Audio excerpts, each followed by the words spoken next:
Hello everyone and welcome back to another Batman Miniature Game 3rd Edition Battle Report. Apologies for missing a week, but hopefully Shadow of the Bat filled that gap. Today for you we have a 350 rep Batman crew going up against organised crime. And they are both quite large lists, so I'm not going to yammer, let's just jump into looking at them. So here is the Batman crew being led by the newly released Red Rain Batman. Vampiric Bruce Wayne, he has his upgraded Batsuit for +1 endurance giving him 10. He will not be starting on the board. He has Shadowed Nightmare like Victor Zsasz does, and if he's not on the board, his Inspire radius is the size of the board. So everyone is going to be inspired. He's joined by Lieutenant Gordon, that's the Year 1 Gordon.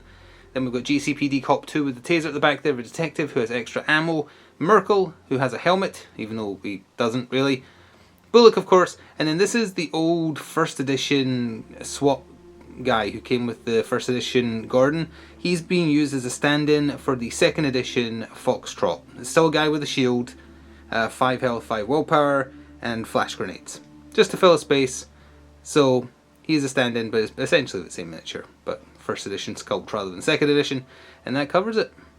So in the organised crime crew, we have a ridiculous 11 minis, I think? 2, 4, 6, 8, 10. Yeah, there's 11 minis in this crew, thanks to having a cheap leader and a cheap sidekick as well. So the ventriloquist is going to be leading the crew, and Reaper is his sidekick. And then we have a mix of generic organised crime hired goons, some black mask thugs, and then also thugs from the Back to Gotham box. Thugs 5 and 6, I think it is. The one with the dual pistols, and then the bodyguard one. Black mask thugs 3, 5 and 6, I think. Or maybe it's 2, 4 and 5. Either way, it's the one FaceTiming with his mom, the sniper, and then the one with the sledgehammer. So a little bit of muscle there. Then the generic guys, we've got Iceman at the back there with his machine gun. We've got Vipera, who will be deploying outside of deployment. And then the Tailor and the Bull. And all their funding is taken up by their weaponry, so nothing additional here. So we are all set up and good to go. The Batman crew is deployed on your left and did get first activation, but they have a plethora of passes, so don't be surprised if they pass first. Organised crime on your right. Vipera has undercover, so has deployed outside of deployment, and the GCPD detective and Bullock also both have hidden, although they've been a bit coy with their placement thanks to so many guns. So the largest bulk of the organised crime crew are down here. The ventriloquist and the FaceTiming black mask thug have audacity. The sniper up there on the roof. Vipera undercover moved to there, and then Reaper and then one of the thugs and the Bull are over here. 2 of the 3 of them have audacity. So Bullock and the GCPD detective, they also have audacity. They're in this alleyway here. Gordon and Foxtrot also have audacity, and Red Rain Batman is off the board, but he can come in on the placement of any suspect marker. There is one Phase 2 card being played. It's being played by organised crime, and it's called The True Boss. Quite a bit of text. Let's try and get it in focus, hopefully. Each time a friendly henchman model performs a manipulate action, place a stun marker on this card. Each time an enemy henchman performs a manipulate, remove. If this card has at least one marker, score it at the end of the round for a massive 3. And given the outnumbered nature of the Batman crew, it's got a pretty good chance of scoring. So with that, let's jump into Battle Round 1. So the Iceman got the game started, although not to be confused with the soon-to-be released Mr. Freeze miniatures. Iceman moved up without audacity, but had a free manipulate via Inspire from the ventriloquist and put down the suspect marker, so that's also put the first marker on the true boss. We're staying over here because the second pass was used by Batman crew, although you can only do 2 in a row, remember, so they have to activate someone now. Thug 6 activated without audacity, moved up behind Vipera and used that free manipulate from the ventriloquist to put down a suspect marker as well. So with now having to activate someone, the Batman crew selected GCPD Cop 2, the lady with the taser, moves 10 inches, and she ran up amongst all that garbage over there and has put down a snitch. And the card is not handy. Now remember, the reason she is able to do that is because when Vampire Batman is not on the table, his Inspire radius is the table. But there's the card, which I forgot to look out before recording. So the snitch is in play. I don't think anyone from organised crime can get to it. There is a sewer marker right there that if they popped out on that side might be within, but obviously they'd be throwing themselves to the wolves if they did that. And I don't think there's anyone close enough that also could manipulate the greying. I guess we'll see though. The Bull was next up for organised crime. No audacity and out of range for that Inspire, so he just moved up and is in cover at the edge of the building, poking his head out right there. Good old Officer Merkel activated, moved up to the fence over there, and then using that map-wide inspire from Batman, put down a suspect marker. So that's broken even now with organised crime, so there's currently no markers on the true boss. So the Black Mask henchman with the sledgehammer activated without audacity again, moved up, but used that inspire from the ventriloquist to put down a suspect marker just outside of 4 of the 2 that exist around it. However, Batman has decided now is the time to appear on the table. He doesn't have audacity, but he gets to spawn anywhere within 8 of a placed suspect marker at the point it's placed, friendly or otherwise. So he's popped up right behind Iceman over here behind the dumpster and is going to devour his soul. He still gets an activation, he just doesn't have audacity, so he can attack him. A little bit about this Batman, first of all. He has bat armor. He also makes people subtract 1 dice from attacking him. And he has Master of Stealth, so he can't be seen outside of 6. And he has an aura, like an AoE bubble effect, 8 inches, where henchmen, or not even henchmen, it's just anyone, any enemy, gets -1 to attack and defense rolls. And also using the Shadowed Nightmare roll, which is the same as Zaz, these 2 henchmen are now petrified and have enervating 1. So ignoring the vampiric threat for now, because the only guns that might be able to see him would lose too many dice to move and then try and shoot at him. Reaper activated, moved up, and put down a suspect marker to try and work towards scoring that card. Also forgot to mention, but the AoE for Vampire Batman that's -1 to attack defense rolls within 8 for enemies, it also doesn't let them use the dodge roll. Not super relevant here, because none of them have Acrobat anyway, but in general that could ruin quite a few lists, like Court of Owls, League of Assassins. Very nasty. Well, it was time for Vampire Batman to enjoy his num-nums, but some more rules regarding him. When you activate him, if he's in darkness, i.e. not in the effect of a light, he heals 1. Not that he needs to, but just to be clear about his rules. If he does at least 1 blood damage, he also heals 1, because he's a vampire. And yeah, he's pretty tough in general, 5 attack, going up against 3 defense, and as you can see, oh, he has claws though. That's the only kind of downside to him. He's doing mixed damage, although in this case he did 4 blood, 4 stun, so he killed Iceman twice, because Iceman is a 4/4 miniature. Goodbye, very expensive triple blood machine gun. That also scored a turn 1. They must no pain for doing at least 6 damage. He did 8, and it doesn't matter what type. For a quick 1 point. He is stuck there, but honestly, he's not stuck there with them. They're stuck there with him. So it was the Black Mask thug that's FaceTiming with his mother that activated next. I like the through storyline that he saw Batman again. It's like, Mom, I'm going to go get my picture taken with Batman again. It went so well last time. And then he sees what Batman looks like and he's like, oh. But anyway, he moved up with audacity. He manipulated the event marker, moved it back 4. Not quite in deployment. So the Tailor or the Ventriloquist are going to have to complete that for the Pinched Mobster score. He did, however, use computer intrusion. It wasn't forced intrusion. He picks 2 suspect markers within 8 and moves them 2. So this one has been moved 2, as has that one, to try and clear them out of the way a little bit. So Lieutenant Gordon activated him first of all for a special action used coordination. He picks a friendly that he shares a keyword with him within 8, and he can do an action with them. So he forced Foxtrot to move up to that fence there, or the wall, to give him a bit of partial cover. He still gets an activation later. And then he pulled back here, and you can see a die next to him there with a 3. That is because Wait for Backup has been played, which I guess is fitting because Gordon is on the card. He even looks like Lieutenant Gordon rather than Commissioner, but either way, play during an activation of a model with the cop trait. Choose a board edge, this one. Roll 1d6 plus 1, it was 2, so it became 3. Reduce it by 1 at the end of each subsequent model's activation. When it hits 0, as long as he's within 4 inches of the board edge selected and is not a casualty, you score the card. The Tailor activated, moved up, and then used his Inspired Manipulate to move the event marker such that it is within deployment, which means that Pinched Mobster scores for 3. Now you might be wondering why not go with the Sniper to shoot Gordon, because the Sniper, the Black Mask Sniper, is really good, has a scope, can see at any distance. Gordon has a bulletproof vest, and the most damage he could do in a turn is 6. Actually, maybe more than that. Does he have bleed on his Sniper? I don't remember, but it would have to be a crit if he did have bleed. So there was no point going with him yet. He also, if he could shoot Foxtrot, Foxtrot also has a bulletproof vest, which severely hampers his ability to do damage, so that's why he didn't activate. Bullock shimmied up to the corner next, and then from there was just rolling the 1 die with his pistol and shot at Reaper, normally doing 1 blood, 1 stun, 50-50 chance against his defense 4 to get through. He did, but it's been fully converted to stun damage thanks to non-lethal ammo for 2 points. Oh, and once again, organised crime is able to capitalise on someone being shot. There's now an event marker right behind Reaper because another pinched mobster has been put in play. I don't think that one's getting to deployment zone this turn, but it just stays in play until such time as the criteria is met.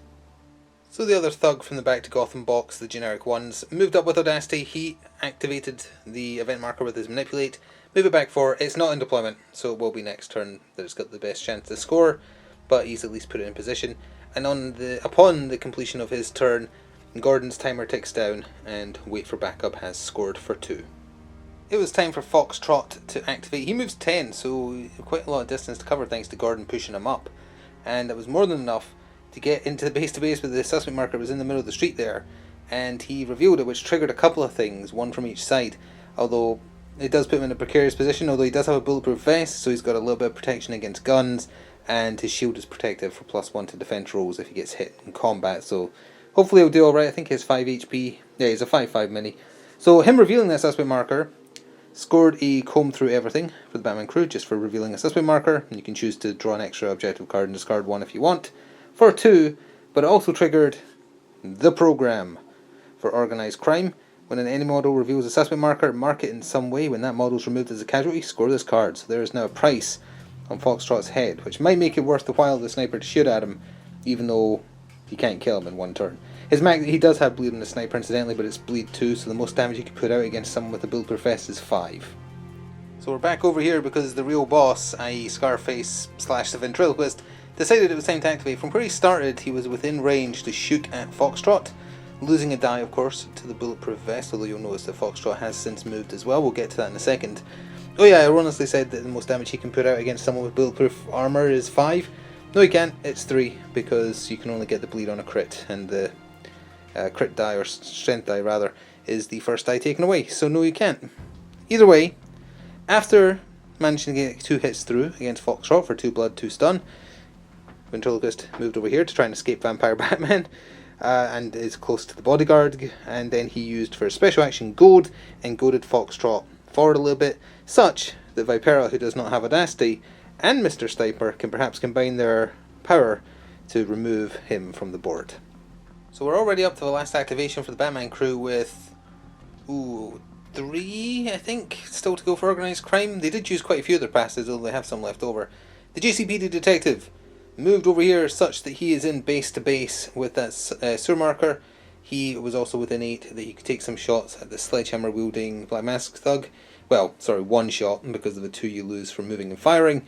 And he got him for 1 blood, 1 stun. The stun's obviously about to heal at the end of the turn, but that doesn't matter because he was looking for scoring a cheeky 1 point from They Won't See Me Coming. Inflict damage on an enemy model that did not have line of sight to you at the start of your activation. He was hidden behind that fence and could not be seen. Well, thanks to the goad from Ventriloquist earlier, Vipera was able to stay where he was without Audacity and just shoot his silenced pistol into Foxtrot, losing a die because of the bulletproof vest, of course. Still managing, though, to get 2 hits through for 2 blood, 2 stun. However, Foxtrot lived. He has 1 health and 1 willpower remaining, and it is actually just the sniper up on the roof to go, so I think he's probably going to try and take out Foxtrot, which is a shame, because if Foxtrot had been taken out by Vipera there, he would have had a good chance of just insta-killing the detective in the open there. Yep, so the sniper took aim. He was only rolling the 1 die because the strength die was lost to the body armour. 3+ needed, or 4+ because of the debuff. Either way, it got through for 3 blood, so Foxtrot is out of there, and he was previously marked for the program for revealing a suspect marker, so that scored for 2, and in the act of him dying in this turn, message job was also scored for an enemy model being removed as a casualty, so he was worth 4 points dying there. Technically new model syndrome kicking in by him being removed, even though he's a first edition miniature. Either way, he is off the table, and that takes us to cleanup for round 1. So then, about round 1, both crews have lost 1 miniature each. Probably hurts the Batman crew more than the 11 miniature organised crime crew, but either way, no additional phase 4 cards being played, but we do have to look at the cards in play. The Snitch for the Batman crew has scored for 3 because there's no one close by, although Reaper did close in on it. The pinched mobster, the second pinched mobster that is, stays in play for organised crime, and the true boss ended, I believe, with 2 markers on it. Either way, definitely enough that it was 1 or more, so that has scored for 3. And with that, let's jump into Battle Round 2's setup. So here we are at the top of Battle Round 2, and we'll go over who has Audacity in a second. There is one Phase 1 card being played by Organised Crime. It is Die Hard, and it's being played on Reaper, who's up at the top end of the board there. In terms of Audacity, Vampire Batman has it, GCPD Detective has it, so does Gordon, and so does Bullock. For Organised Crime, it's the Ventriloquist, the Sledgehammer-wielding Black Mask Thug, Reaper, and the Thug with the two pistols behind him. The Pinched Mobster is still in play. Batman crew going first, although they can pass again if they want to. I think they had 2 leftover passes in Battle Round 1. They've still got a bunch. So let's jump in and see what happens. So Red Rain Batman got Battle Round 2 started, and he is fast. He is 12 inches base, but he also has Fly as a special action, which he used. So you can just go over scenery, not get impaired movement, and 8 inches of extra movement. Either way, he didn't need all that. He had like 20. He moved into base to base with the Ventriloquist. He initiated Felonious Assault with his Blood Stun Claws, expecting, of course, what did happen. The bodyguard Thug spent 1 effort to take the hits instead. After all said and done, he's been consistent with his damage because he did 4 blood, 4 stun again, but he only has 4 health and 5 willpower, so he would have been knocked out anyway. So the Ventriloquist lived thanks to his bodyguard. No cards scored on that at all, and I think that covers everything else. But the Ventriloquist, if he wants to shoot at the Batman, he would have to move. Oh yeah, and because of his sneak attack, couldn't effort. He could have efforted, but he knew the bodyguard was coming, and it's a fairly easy kill, so it felt like a waste. Reaper was first up for Organised Crime with Audacity, and his brutal blood stun combo sickles moved in at poor JCPD Cop, and because he was doing some stun, she opted not to effort. He efforted twice. She's a 5/4 miniature, incidentally, and again, apparently the number of the day is 4, because he did 4 blood, 4 stun. The blood damage is enough that she is off the board. Didn't score anything on that play though.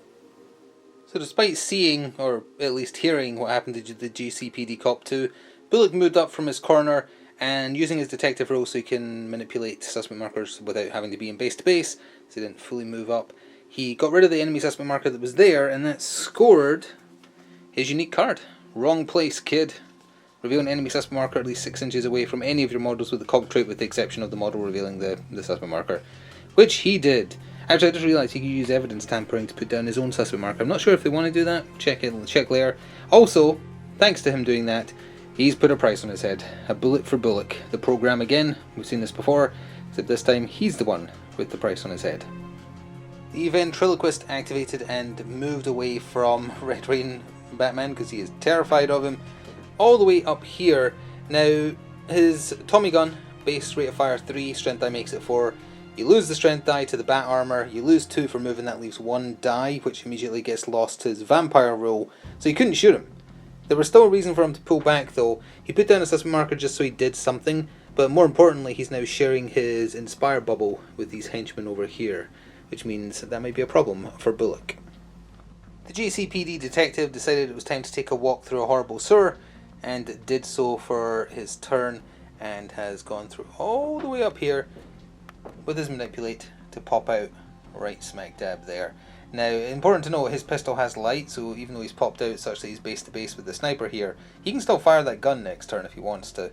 The sniper, however, can't. The sniper couldn't fire this turn anyway because he's reloading, but this way at least it forces a move away from the edge, so if the worst case happens in the next turn and he gets shot, the sniper then can't do anything else. Well, I guess he couldn't do anything else for the rest of the game anyway, but at least it makes sure that he's removed as a threat to the rest of the board, which you can see with this scope. So the Thug with the dual handguns activated next for Organised Crime, and he also activated the Gunman trait for a special action because he has Audacity, so he used a special action. That means when he does a ranged attack, he can do another one.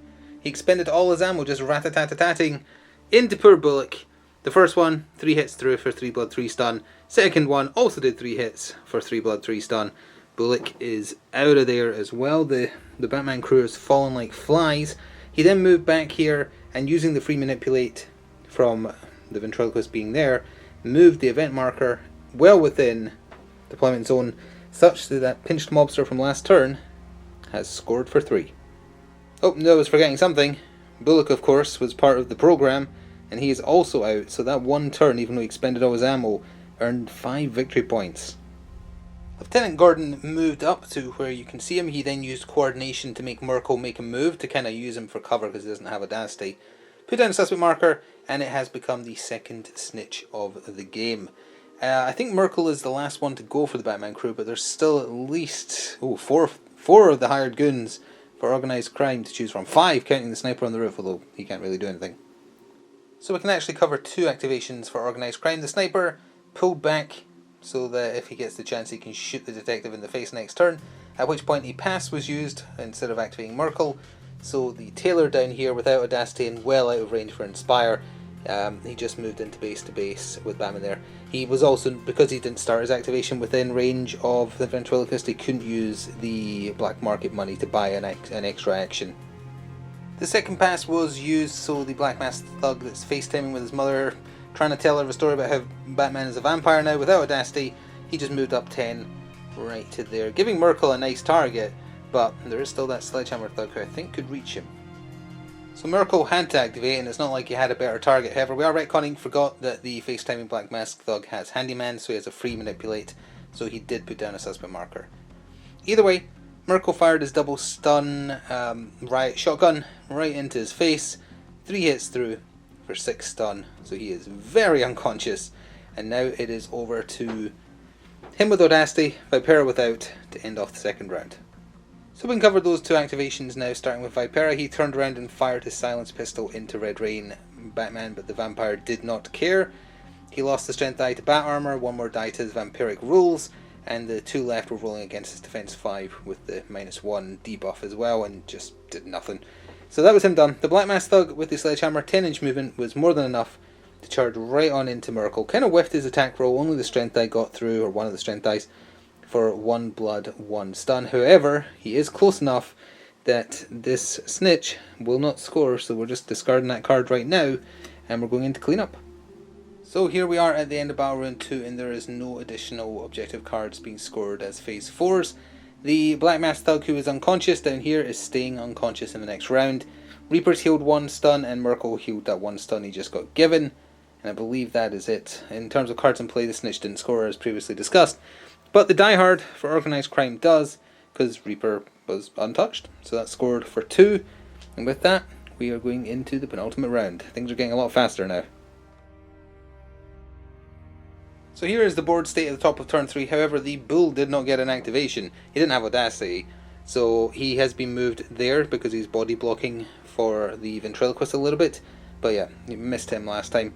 Either way, everyone on the Batman crew has audacity because there's only 4 survivors. Gordon, Merkel, the vampire, and the detective up in the building there. In terms of organised crime, the Tailor has audacity, the Bull, ventriloquist, and Reaper over in the corner there. There's a Phase 1 card being played by the Batman crew. It's their diehard. It's being played on Lieutenant Gordon because it's their best shot and not a leader. And a Phase 2 card for organised crime. Recovering the juice. Ideally you want these earlier than this, I think, but still. Target friendly model, except the boss. That model reveals an enemy suspect marker and is still in the gaming area. Reaper is being selected and he's right smack dab in front of one that GCPD Cop 2 played in turn 1. So pretty good chance of this scoring, although he does have to live till the end of the round, which I guess has a chance of not scoring. And it is the Batman crew going first again, no surprises.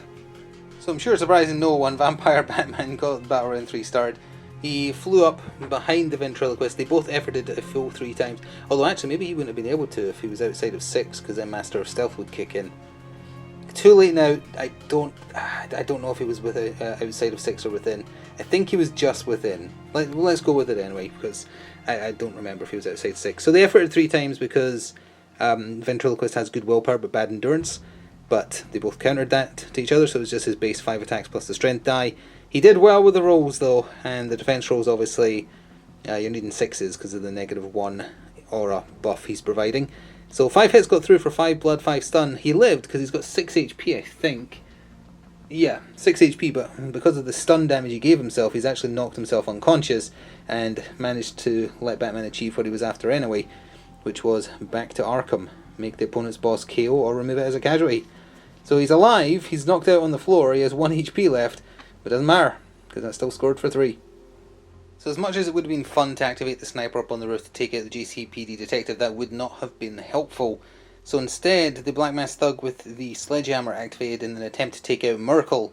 Efforted full 3 times, Merkel didn't, but the attack roll was just awful. Only the strength die got through for 1 blood, 1 stun, so that's Merkel up to 2 blood, 1 stun because he healed the stun at the end of the turn. Very much conscious. That was the one good save this game for the Batman crew. So again, there's more important things to do than go up to that rooftop fight. Gordon activated, used coordination to make Merkel move backwards, so he's not in base to base with the Thug there. He moved next to the unconscious Black Mask Thug and arrested him to score, get them off the streets for 3. Simple activation for Reaper next. He moved next to that suspect marker and has removed it, so that recovering the juice can score at the end of the round as long as he's still on the table, which I don't think anyone can stop him, so he'll score.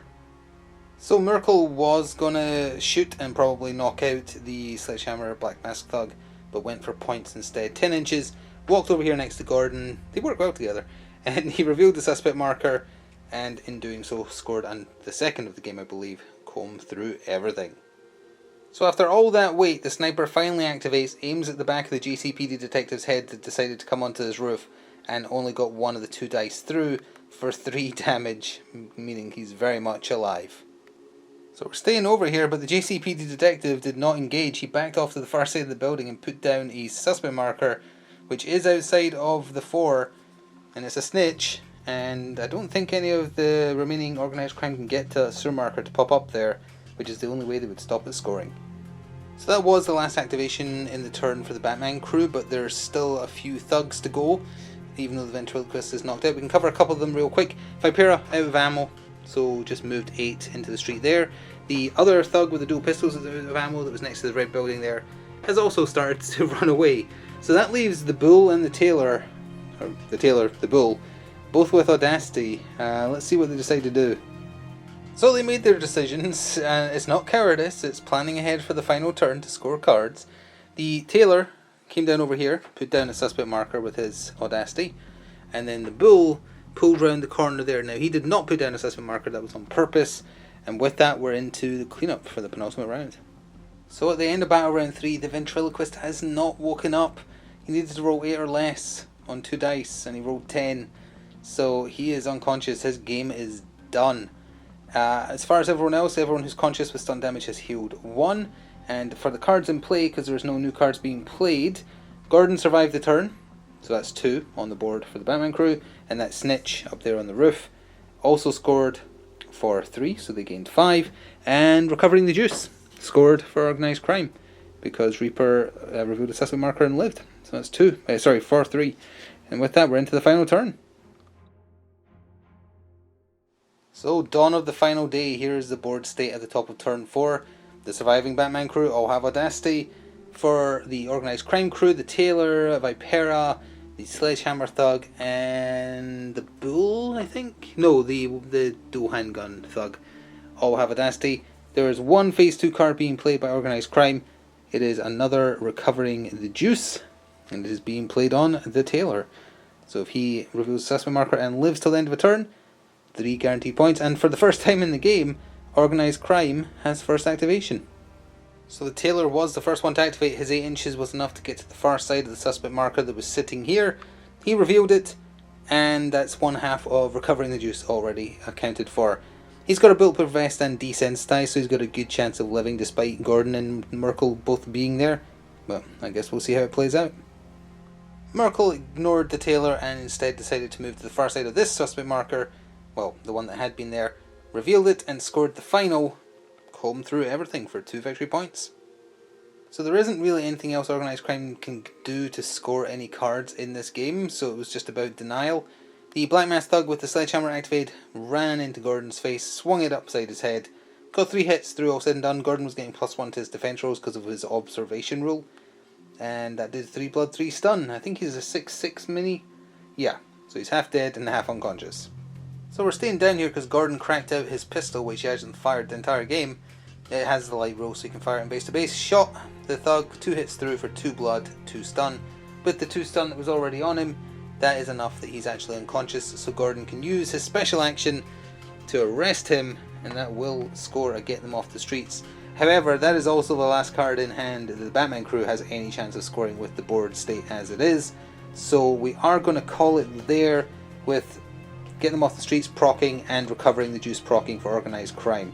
Going to look at the two objective piles now. I think both crews did really well, so let's see what happened. So, a bit of an abrupt final round. Vampire Batman could have flown over and eaten somebody, but there was no scoring it. The Batman crew's final hand had 3 secure the perimeters in it. So yeah, there was absolutely no way that anything was scoring. I think they have the larger pile, so they've probably taken it, but Organised Crime put up a pretty decent showing there, I think.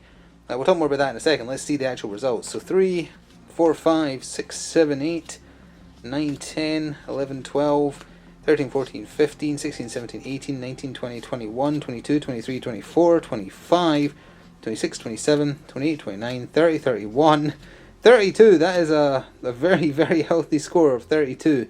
Oh, incidentally, their 4th card in their final hand was Viable Commodities, which you can't play in the final turn. So 32. Wow, that is a lot. Let's see what Organised Crime got. 3, 6, 7, 8, 9, 10, 11, 12, 13, 14, 15, 16, 17, 18, 19, 20, 21, 22, 23. 32 plays 23. Palindromic final score. So, but honestly, that's a decent score for Organised Crime, because their deck is usually terrible. You do need to run these massive crews to make it work, I feel. That's why Black Mask does so well with it, because he has so many cheap henchmen. But that was a good one. And old Vampire Batman, Red Rain Vampire Batman over there, he is amazing. Probably a little bit too good. I mean, he's sitting on 10 health, he can heal 2 HP per turn depending on what you're doing. He does that AoE debuff to attack rolls and defense rolls. He's 150 reps, so he's a fair chunk, to be fair, but he's so powerful. Yeah, he is. I mean, he's not quite 80th anniversary Batman levels of annoying and powerful, maybe. Maybe he is in different ways, but yeah, he is intimidating. I think they did the right thing, the henchman running away there. If they'd had a couple more decent cards to play over here, or the other message job, they could have scored a couple of extra points and then they'd make it a closer match. That was a fun one though, so I sincerely hope you enjoyed watching, and next time we'll hopefully see the new Green Arrow and Black Canary working together, see how they do. Until then, thanks for watching, ta-ta for now.